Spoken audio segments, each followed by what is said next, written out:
I want to wrap up these devotionals on peace with one of the most well-loved and most comforting passages in the Bible. It is from the final chapter of Paul's letter to the Philippians, and it speaks of the peace which passes all understanding. Hello, I'm Stuart Baskin, pastor of First Presbyterian Church of Tyler, Texas. Just a quick reminder of what I'm doing. During this Advent season, I'm focusing on the 4 candles of the Advent wreath that we light each week. Every Sunday, we light one more candle until all 4 candles are lit. Then on Christmas Eve, we light a center candle, the Christ candle, to signify that our time of waiting has come to an end. The 4 Advent candles are the candles of hope, peace, joy, and love. Last week we talked about hope in its several dimensions. This week we've been talking about the nature of peace, the peace that Christ brings into the world. Today I conclude my exploration of peace with a well-loved passage from Philippians. But instead of reading only the single verse, I want to read what comes before it as a way not only of placing it in context, which is always important for understanding, but of understanding the practical importance of peace. Even a cursory scan of Paul's letters, including this letter to the Philippians, reveals that Paul was constantly dealing with threats to the life of the church. Sometimes the threats came in the form of itinerant preachers teaching false doctrine. Sometimes the threat came in the form of hostility to the church from outsiders. But sometimes the threat came from conflicts among members of the church itself. From the context of this particular letter, there was a conflict between 2 women in the church, 2 leaders. What this conflict was about, we simply don't know. Paul just assumes his readers know. It could have been a disagreement about theology and what the church should believe. Or it could have been a petty disagreement about nothing we would consider important.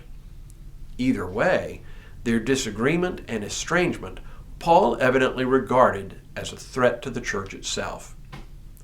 Now, one thing to bear in mind here is that when Paul wrote letters to particular churches, he fully expected that his letters would be read out loud to the whole congregation, probably during a service of worship. Bear that in mind as I read the first part of this passage. Paul says, I urge Euodia and I urge Syntyche to be of the same mind in the Lord. Yes, and I ask you also, my loyal companion, help these women, for they have struggled beside me in the work of the gospel, together with Clement and the rest of my co-workers, whose names are in the book of life. If I were Euodia or Syntyche, I would be mortified to hear my name read out loud in front of the whole congregation. I assumed they were like us. They wouldn't want their dirty laundry aired out in such a public way. What we most often do when we have conflicts in the church is we try our best to solve the conflict quietly, behind closed doors, so as not to embarrass anyone. The effect is to sweep things under the rug, to paper over differences in order to maintain at least the appearance of unity. But that was not Paul's way of doing things. He was a firm believer in bringing conflict out into the open and dealing with it directly. So, having now thoroughly embarrassed Euodia and Syntyche by naming their conflict before the whole church, he utters words that we often quote completely apart from the context of these women's petty conflict. He says, "Rejoice in the Lord always. Again I will say, rejoice. Let your gentleness be known to everyone. The Lord is near. Do not worry about anything, but in everything, by prayer and supplication with thanksgiving, let your requests be made known to God. And the peace of God, which surpasses all understanding, will guard your hearts and your minds in Christ Jesus." What Paul does here is to place the conflict between these 2 women, leaders in the Philippian church, into context. And that context is the immediate and imminent return of Christ. Next to that, their conflict should become so insignificant as to enable the two of them to reconcile. Instead of fretting about some minor issue, they should focus on the big picture. Doing so, says Paul, will replace their angst over whatever minor squabble they're having with a sense of peace and calm because of the coming of Christ into the world.